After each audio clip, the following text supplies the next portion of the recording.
galera, tudo bem? Bom dia, boa tarde, boa noite, dependendo aí do horário que você está nos assistindo. A gente inicia hoje, palmas para nós, o nosso primeiro Tá Brincando.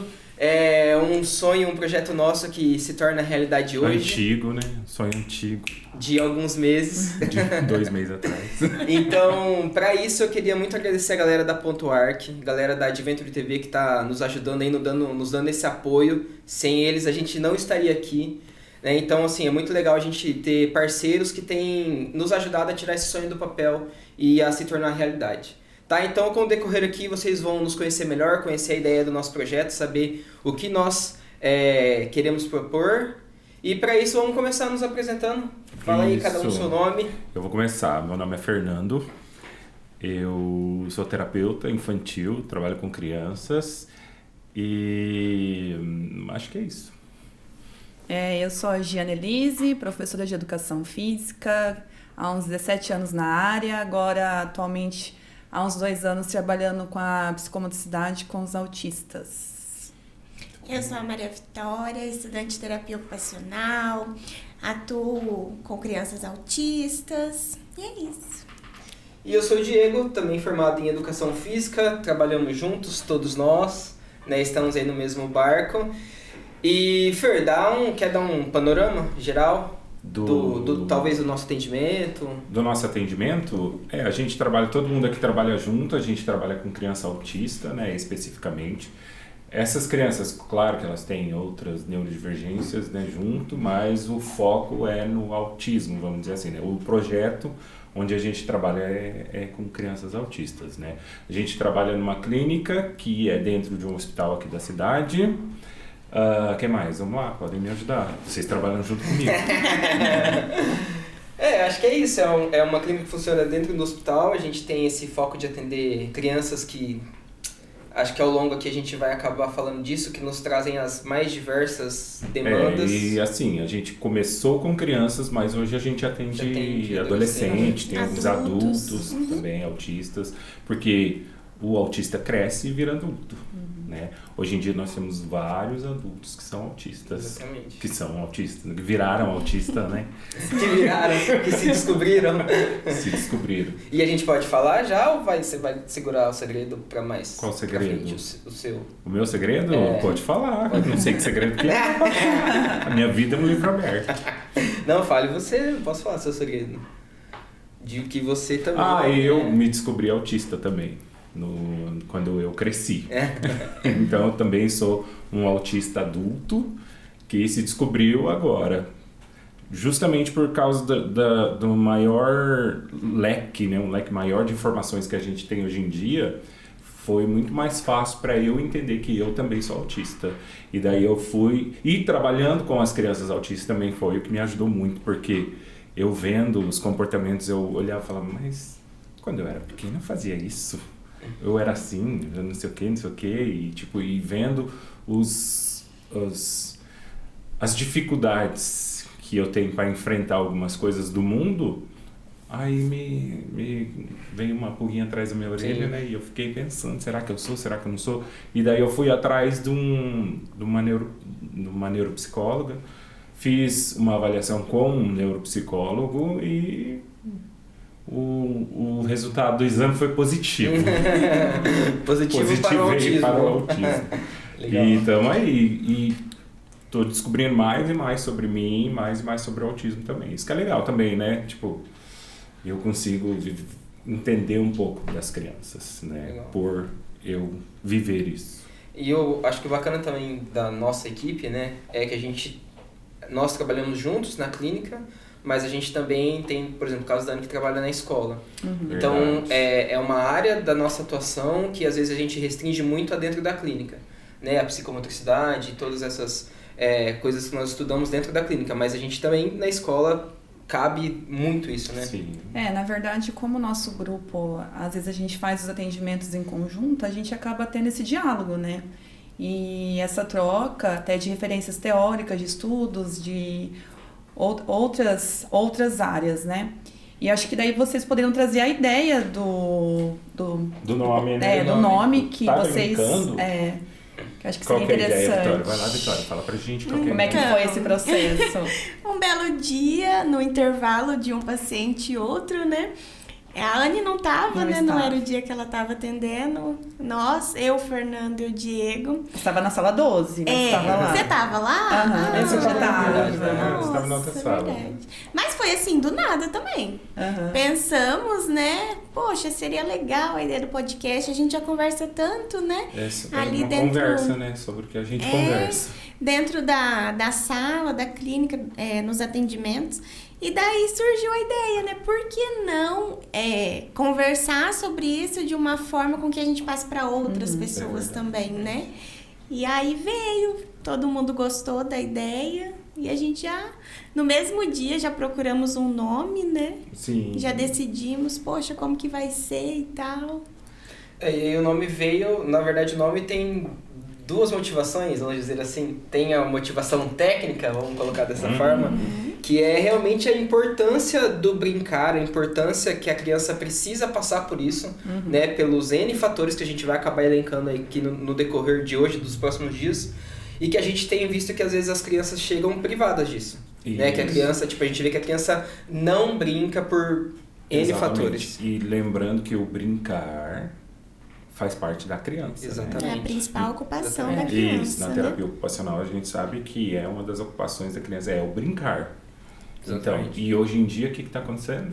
As crianças Não não brincam brincam mais. mais. Não brincam. Então essa é a primeira grande motivação do nome. A segunda é porque aqui ninguém fala muito sério. Ninguém fala sério. Né? A gente não consegue Mentira, manter a a gente seriedade fala sério. durante... Aqui a gente brinca a e fala gente sério. brinca de falar sério. A gente fala sério, mas nunca, né, nós sendo sérios. É que nós somos pessoas, né, muito sérias. Não, é que a gente, como nós nos conhecemos, é mais fácil. A gente fala sério, mas aí a gente gosta de colocar uma piadinha no meio porque dá um saborzinho na Exatamente, vida, né? exatamente. Pra não ficar tudo muito sério. Isso. Isso. E a gente Acaba se mata de sendo- rir, né? Acaba Isso é bom. sendo uma conversa séria, mas ao mesmo tempo divertido, né? Divertida. Então, já junto essas duas ideias, né? Das crianças brincarem e da gente também gostar de brincar, porque também, né?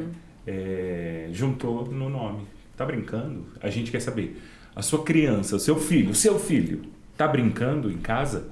Porque é na brincadeira que ele se desenvolve. Então, ele tá brincando?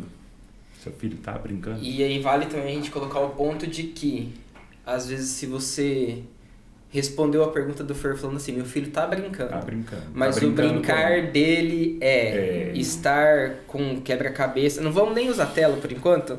Vamos fazer de conta que as crianças ainda não estão nisso. Ainda. Tá? Mas o seu filho tá brincando com alguma coisinha e ele tá o tempo todo só fazendo aquilo enquanto você, pai responsável, tá mexendo no celular ou tá descansando, sem ter uma intervenção, uma Isso. mediação. Uma conversa, né? uma troca. Interação com a Interação. própria criança. Não que a criança precise ser também lotada, né? Toda brincadeira você tem que ficar ali. Não, ela tem que ter um momento dela e tal, mas por muitas vezes é legal ter essa mediação de um adulto. Isso. Né? Ainda E- mais crianças atípicas, Isso, exatamente. né? Exatamente. Precisam de uma intervenção, elas precisam. Então, acho que assim, resumindo o que nós dissemos,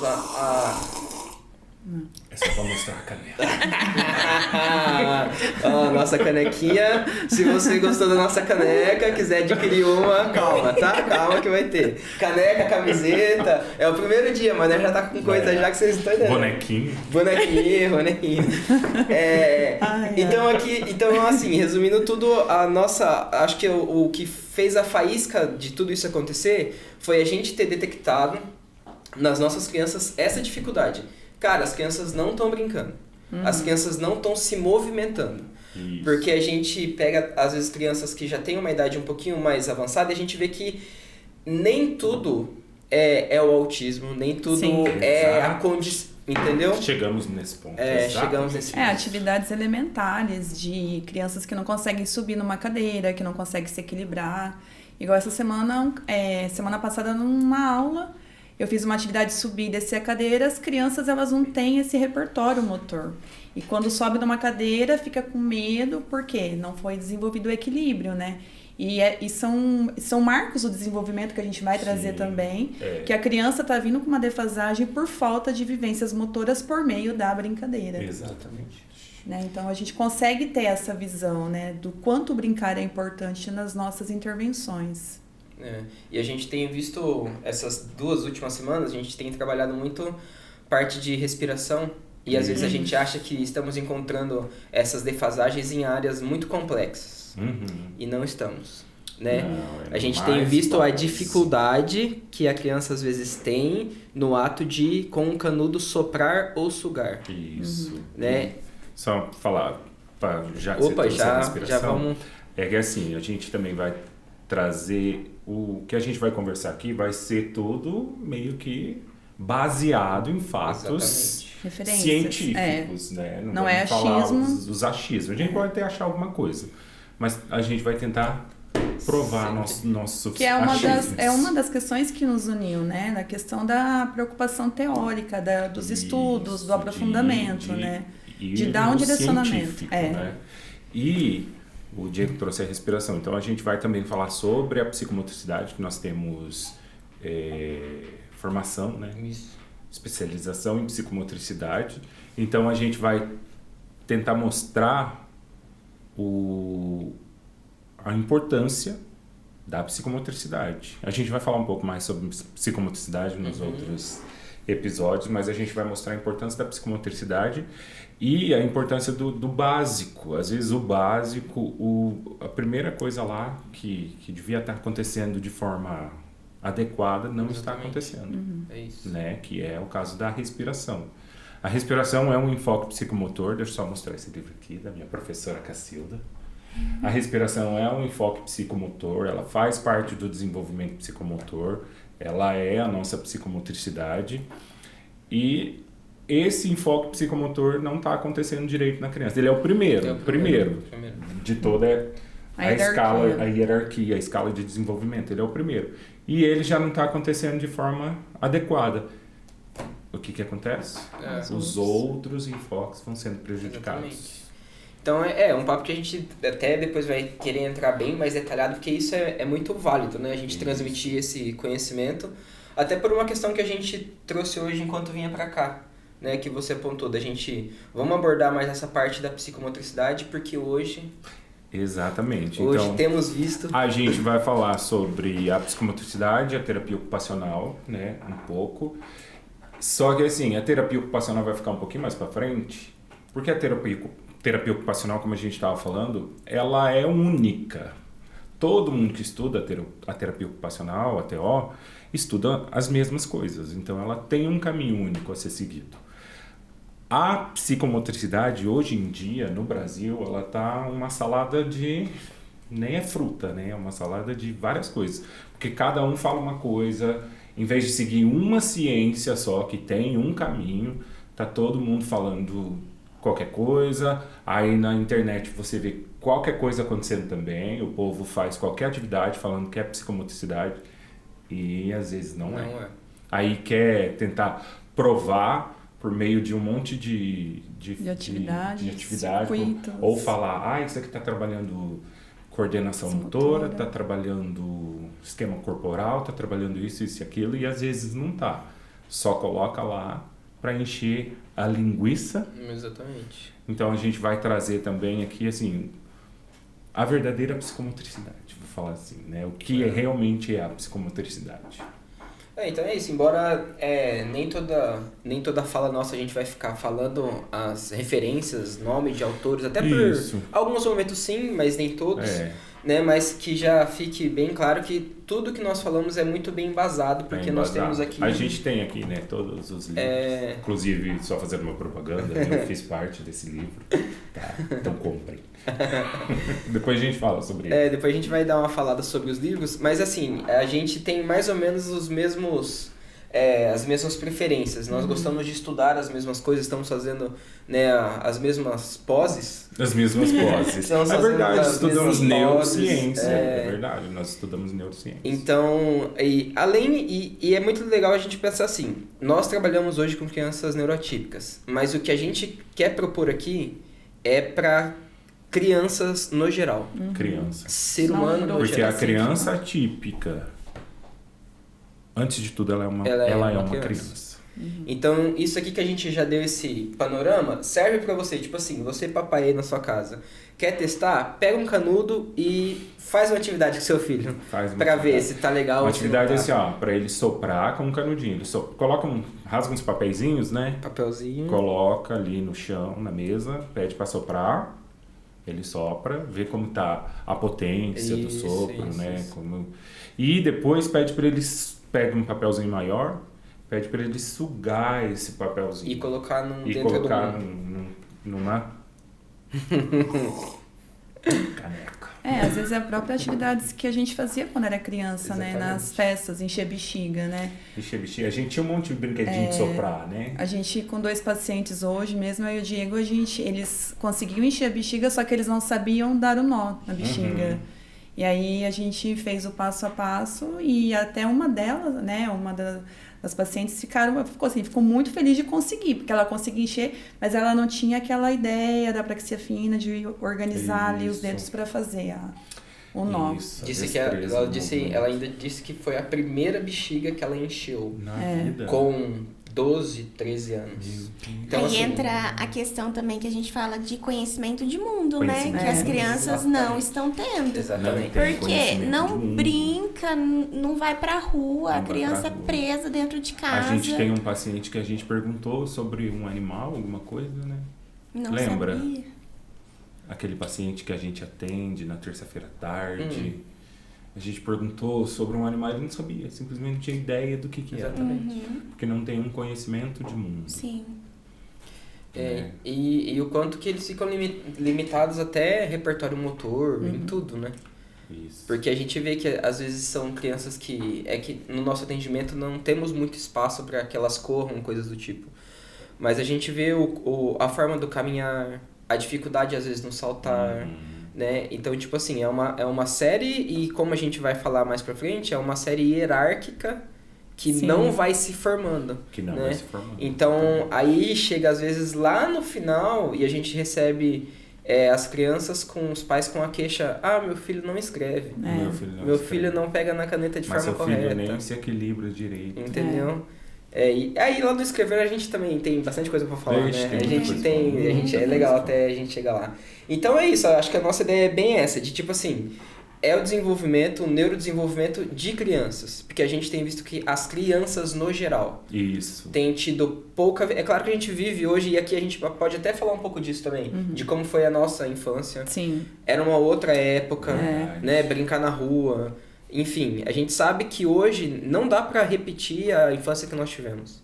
Né? Não dá pra ser da mesma forma. Mas... ainda, tipo, eu e a Anne, nós temos uma idade, vocês dois têm outra. Tem outra. A nossa já foi um pouco diferente da vocês. nossa. Porque assim, a gente cresceu num bairro onde a gente podia Fazer de tudo. Na rua, de tudo quanto é jeito, né? A gente brincava de tudo. Vocês talvez já foi um pouco diferente. Podia brincar ainda, mas um pouquinho diferente. Eu, como morava em cidade pequena, a gente ainda brincava bastante na rua. Sim. Né? Tinha os vizinhos ali, tudo da mesma idade. Então a gente ficava até tarde brincando na rua. Eu morava com a minha avó tem um quintal enorme, então assim... Mas lavava os pés pra dormir? Não, né? Não lavava, a gente sabe que não. Era tarde da noite, a minha avó gritando, vem tomar banho. Sim. Porque assim, o dia era pouco pra brincar. A gente ia pra escola, E voltava... era a ocupação nossa. Sim. É prazeroso, né? Escola E outra brincar. coisa, subir em pé de árvore, gente. As crianças hoje em dia não sabem o que é isso. Subia pra pegar fruta, ou às vezes só pra brincar de esconde-esconde. E o Ficava brincar lá em cima. é muito prazeroso. A gente teve uma vivência há uns 15 dias atrás de andar de roller, né? Isso, verdade. Coisa E que a gente fazia... fazia uns 30 anos, eu acho, né? A gente fazia assim, E a gente perfeitamente. Tranquilão. resolveu, e o quanto a gente sentiu e entendeu com a referência da psicomotricidade, o quanto o nosso corpo até conseguir se adaptar, porque a gente tinha uma memória, né, de como andava, mas a hora que você sobe, dava aquela insegurança, aí a gente foi se organizando, e aí depois... Entra toda a noção de corpo, porque o nosso corpo mudou, né? Exatamente. De quando a gente tinha 13 anos para agora. E até a ideia do equilíbrio, da questão da tonicidade, de como a gente ficou tenso e o quanto aquela atividade ela trouxe alegria, né? Porque me remeteu àquele momento quando eu era criança e eu fiquei muito feliz, eu ficava rindo, porque eu não acreditava que eu estava tendo aquela possibilidade de viver algo. E até a hora que eu consegui fazer a meia-lua, né, com roller, que a gente fazia tipo de um lado da outra, na rua inteira. Então foi uma experiência muito legal. Então essa ideia do brincar, a gente perde muito quando fica adulto. Né? Porque daí a gente tem uma vida corrida, tem as atividades que a gente precisa dar conta. E eu acho que o brincar, ele deveria fazer parte da nossa vida, né? Porque é muito prazeroso. Sim. E eu não sei se foi uma palestra que a gente tava, aonde que eu ouvi essa fala e apesar de não lembrar quem falou, a fala ficou muito na minha cabeça sobre tudo isso que a gente tá conversando. Que talvez vocês, por serem um pouquinho mais antigos que nós... A Vitória é muito nova, ela não sabe nem o que é um retroprojetor. A gente foi conversar esse dia, o que é um retroprojetor? É uma transparência. Entendeu? Nunca fez uma prova no mimeógrafo. Mas pelo menos a gente andou de roller aos 40 e... Mas o que eu ouvi é que acho que com vocês aconteceu mais vezes do que comigo. Mas assim, quando a gente tava na época de colégio, de escola e tal. Quantos gesso vocês já assinaram? De amigo que quebrou o braço ou perna e ficava com o gesso todo assinadinho. Eu ainda tive alguns casos na escola, menos. Hoje em dia, quantas crianças a gente vê com um gessinho? E eu usei gesso andando de roller. Lá no Parque das Grevilhas, que eu fui fazer uma curva, não dei conta e escorreguei na pedra. E aí eu trinquei. Então, tipo assim, eu tô querendo falar que a criança... Eu usei gesso fazendo esporte. Mas o que era sempre assim. Era sempre assim. O sinal de usar o gesso era porque você estava fazendo alguma coisa. Sim. Brincando, praticando esporte, alguma coisa você estava fazendo. E a gente não vê mais isso hoje. O que eu quero falar? Que é pra você quebrar a sua criança? Não é isso. Não é isso. O gesso em si não é o importante, mas o que o gesso representava. E cara, hoje a gente não vê mais crianças usando gesso muitas vezes por quê? É muita tela, ou é muita privação. Não é uma Mas entra também a super proteção dos pais. Também. Que não deixa a criança nem se ralar. Não deixa a criança se sujar. E isso vai privando ela de estímulos, né? Estímulos sensoriais, estímulos motores. É porque tem muita coisa que a gente estudando neurociência agora, é muito chique a gente falar que a gente estuda neurociência. É verdade. Parece que a gente é outro nível de ser humano. Mas na verdade... tá dando uma bela Não, dá ajuda muito sim. Então a gente vê que essa fase da infância, o quão importante ela é. Sim. Tipo assim, muitas coisas... E a gente pode... Acho que, na verdade, é legal ter uma ciência que fala disso. Mas se nós pararmos e olhar pra gente, a gente vai ver isso. Que, cara, o quão importante foi a nossa infância. Entendeu? Tipo assim, quanta coisa que a gente aprendeu ou conquistou na nossa infância que serviu como base pra gente se desenvolver quanto adulto, o né? desenvolvimento psicomotor, ele se dá, né, na infância. Claro que a psicomotricidade, ela acontece na nossa vida o tempo todo, o dia inteiro. De quando a gente nasce até quando a gente morre, até no último suspiro, nós vivemos a psicomotricidade. Psicomotricidade.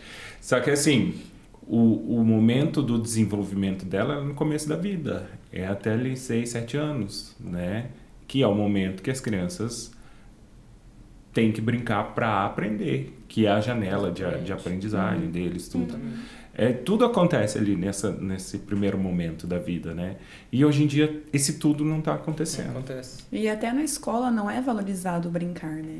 As crianças, na maioria do tempo, elas ficam sentadas. Até a aula de educação física mesmo, na escola específica que eu trabalho, dá mais ou menos 1 hora por semana. Né? E assim, crianças que precisam, né, do movimento. Então, o movimento, ele não é valorizado até no ambiente escolar, né? Às vezes crianças de 4, 5 anos que deveriam estar tendo o corpo como pressuposto básico até para a aprendizagem depois mais refinada da escrita, já estão sentadas um atrás do outro, trabalhando já, né, com lápis. Porque uma frase clichê, mas que é verdade, é que a escrita começa no corpo. Começa ali, a criança tem que vivenciar o corpo dela primeiro. E isso não está acontecendo. Essa vivência, viver o próprio corpo não está acontecendo. 4 anos a criança tem que sentar na fila e escrever uma folhinha. Isso é um crime. Isso é um crime total. Não tá preparada em nada? Não, a mão dela não tem... Aquele vídeo que nós vimos, era uma criança, uma mãozinha super pequenininha, de uns 3 anos. Colocaram um elástico assim, ó, e um lápis no meio pra criança ter a pega. E dava pra ver que era muito pequenininho, que era uma mãozinha assim tão bonitinha. Fofinha. É um pecado. É um pecado. É um crime. Você querer forçar a criança a fazer algo que, tipo assim, ela não tá preparada ainda. O corpo dela não tá preparado. E às vezes os pais chegam nisso e acham que vai ser um problema de cognição, ou a falta de interesse, ou preguiça. E, cara, não é, só não é a hora. Só não é a hora, né, de estar ali. Isso. Mas isso vai ser falado também, né? Bem mais faladinho depois, melhor. E aí, a hora que a Ana estava falando, me veio a lembrança de... Aí, voltando ali pro lance das telas, né? Que eu não vou lembrar o nome daquela fono maravilhosa que foi no a gente nosso trabalho. trabalho. Vai trazer na próxima vez. Porque eu lembro que ela é de Goiôerê. E ela falou... Deixa eu ver se eu caço aqui. Vê se você caça. Se você caçar o nome dela até o final, a gente fala. Deixa eu... Que ela falou de casos, acho que a Vi não tava, a Anne tava, né? Ela falou de casos de pacientes que ela atende, que tem atrasos na fala, mas que não tem diagnóstico nenhum, né? São crianças típicas que têm muito atraso na fala. E numa espécie de anamnese que ela faz com as mães, ela percebeu que o que estava faltando, na verdade, era estímulo, do ponto de vista que... Quando a mãe vai trocar o bebê tá com a fralda, sujou a fralda, ela vai trocar. As mães, ou essa mãe que ela usou como exemplo, colocava o bebê na cama para trocar a fralda. Enquanto estava trocando a fralda, o celular estava do lado do bebê. E ela, em silêncio, olhando só pro celular, assistindo alguma coisa enquanto trocava a fralda. Então, a criança que estava na cama, o bebê que estava na cama olhando para a mãe, não via gesticulação nenhuma de fala, né? E a criança, quando está ali nas fases iniciais, ela aprende muito por imitação. Sim. Por isso que já é algo meio que natural nosso de quando você vê um recém-nascido assim, você chega perto e fica ba, bé, bi, papá, mamá. E isso é ótimo para eles. E assim, quando ela falou isso, me veio à mente, eu falei, cara, o que a gente tá virando? Sabe? Porque, tipo assim, as crianças já estão com dificuldades na fala por, nesse caso, uma falha nossa. Tipo, falha nossa quanto ser humano adulto, eu digo. Sim. Né? Não é nada assim, nossa, extraordinário. Não, é só o fato de, nesse momento, que talvez seja um momento legal para você ter essa troca com o bebê, a gente troca esse momento por um vídeo de celular. Sim. Entendeu? Vê se é essa fono aqui, não lembro. É essa fono aqui. É essa. Fernanda Belgamasco. Isso. Será que um dia a gente consegue trazê-la? Olha. Pô, seria ótimo. Fernanda tá convidada. Nossa, ela é muito boa. É muito boa, muito boa. A palestra que ela deu pra gente foi muito legal, é muito esclarecedor nisso. Também para desmistificar muita coisa, né? Tipo assim, nem tudo é um laudo, nem tudo é uma condição, tem muita coisa que às vezes é falha do responsável pela criança. Uma falta de E às vezes na estimulação. escola chegam casos que a gente fica pensando, será que realmente é uma questão de neurodesenvolvimento? É falta de mediação? A gente tem que buscar, conversar com a família para entender e fazer uma intervenção.